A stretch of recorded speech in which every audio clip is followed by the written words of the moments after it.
کہ ایک اور معجزہ کو سنتے ہیں اور اپنے ایمان کو تازہ کرتے ہیں۔ حضرت جابر رضی اللہ تعالی عنہ روایت کرتے ہیں، کہتے ہیں حدیبیہ کے مقام پہ آقا کریم وضو کرنے لگے تو لوگ اکٹھے ہو گئے۔ فرمایا کیا ماجرا ہے؟ عرض کی کہ حضور پانی نہیں ہے، تو اس لیے لوگ جو ہیں وہ پیاس سے تڑپ رہے ہیں۔ تو آقا کریم علیہ السلام نے جو ہے وہ کوزے کے اندر اپنا دستے برکت ڈال دیا۔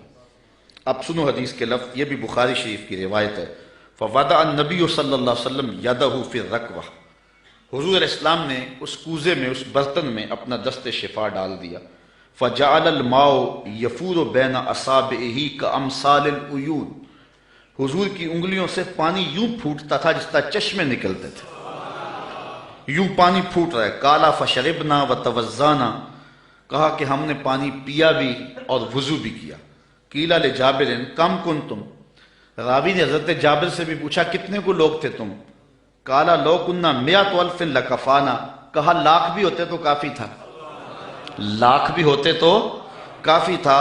کننا خمسہ عشرۃ مئہ، لیکن ہم تھے جو ہیں وہ 1500، لیکن اگر وہ لاکھ بھی ہوتے تو وہ پانی کم نہ پڑتا۔ یہاں اعلی حضرت کا اسلوب پھر دیکھیے، آپ فرماتے انگلیاں ہیں فیض پر، ٹوٹے ہیں پیاسے جھوم کر، انگلیاں ہیں فیض پر، ٹوٹے ہیں پیاسے جھوم کر، ندیاں پنجاب رحمت کی ہیں جاری واہ واہ، ندیاں پنجاب رحمت کی ہیں جاری واہ واہ۔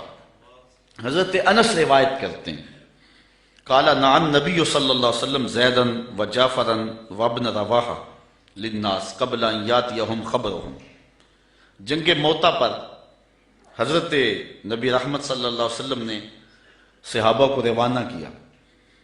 یہ 8 ہجری کو جنگ ہوئی ہے، مسلمانوں کی تعداد صرف 3000 اور ہرکل کے سپاہیوں کی تعداد 1 لاکھ، 3000 1 لاکھ کے مقابلے میں آئے۔ شام میں یہ جنگ گمسان کی لڑی جا رہی ہے، جنگ وہاں ہو رہی ہے اور حضور ہیں مدینے میں، اور آقا کریم یہاں بیٹھ کے جنگ کے واقعات سنا رہے ہیں، جنگ کے واقعات سنا رہے ہیں۔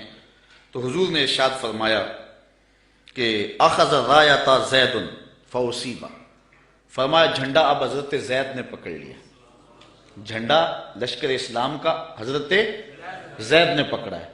پھر فرمایا کہ وہ شہید کر دیے گئے۔ ثم اخذ ابن رواحہ فاصیب، پھر فرمایا عبداللہ ابن رواحہ نے پکڑا جھنڈا، پھر فرمایا وہ بھی شہید کر دیے گئے۔ وَعَيْنَاهُ تَذْرِفَانِ، حضور یہ بیان کرتے جا رہے تھے اور آنکھوں سے آنسو ٹپک رہے تھے۔ پھر اس کے بعد حضور نے فرمایا حَتَّى أَخَذَ الرَّایَةَ سَیْفٌ مِّن سَیُوفِ اللَّهِ، یعنی خالد بن الولید، فرمایا اب اللہ کی تلواروں میں سے ایک تلوار خالد بن ولید نے پکڑ لیا ہے۔ حَتَّى فَتَحَ اللَّهُ عَلَیْہِمْ، یہاں تک کہ اللہ تعالیٰ نے ان کو فتح عطا فرما دی۔ بیٹھے مدینے میں ہیں، نظر کہاں ہے؟ جہاں موتا کی جنگ ہو رہی ہے، یہ شام کے علاقے میں واقعہ ہے۔ حضرت خالد بن ولید کے ہاتھ پر اللہ تعالیٰ نے اسلام کو فتح دی اور 3000 مجاہدوں نے 1 لاکھ کے دانت کٹے کر کے رکھ دیے۔ اور حضرت خالد بن ولید کو سیف اللہ اسی موقع پہ کہا گیا، آپ نے کافروں پر اس جنگ میں 8 تلواریں توڑی تھی۔ تلوار توڑنا عرب میں بہادری کی علامت تھی، جو تلوار توڑتا اتنے لوگوں کو مارتا کہ اس کی تلوار ٹوٹ جاتی۔ اس جنگ میں 8 تلواریں توڑی حضرت خالد بن ولید۔ ساری زندگی حضرت خالد بن ولید کی آرزو رہی کہ میں بھی شہید ہو جاؤں راہ خدا میں، لیکن یہ ان کی آرزو پوری نہ ہو سکی، اس لیے کہ وہ اللہ کی تلوار تھے، اور اللہ کی تلوار کو کون توڑتا؟ اس لیے حضرت خالد بن ولید رضی اللہ تعالیٰ عنہ ساری زندگی جو ہے وہ کسی جنگ کے اندر بھی نامراد نہیں ہوئے اور ناکام نہیں ہوئے۔ ایک موقع پر جبلہ بن احم کے مقابلے میں حضرت خالد بن ولید تھے، اس معاملے میں مسلمانوں کی پسپائی ہوئی۔ حضرت خالد بن ولید کو حضرت رافع بن عمر طائی نے کہا کہ اب ہماری قضا آ گئی۔ ان کا ایک افسر انہوں نے مارا اور انہوں نے یک بارگی حملہ کر دیا، مسلمانوں کی تعداد تھوڑی تھی۔ حضرت رافع بن عمر طائی نے کہا کہ اب ہماری موت آ گئی، اب ہماری قضا آ گئی۔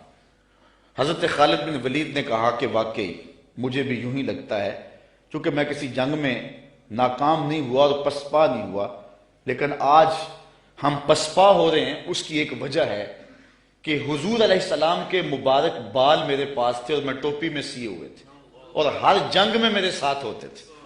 آج میں ٹوپی گھر بھول آیا ہوں، اور یہ مصیبت جو ہمارے اوپر پڑی ہے اس لیے کہ میرے پاس آج وہ حضور علیہ السلام کے معجز نما بال جو ہیں آج وہ موجود نہیں ہیں.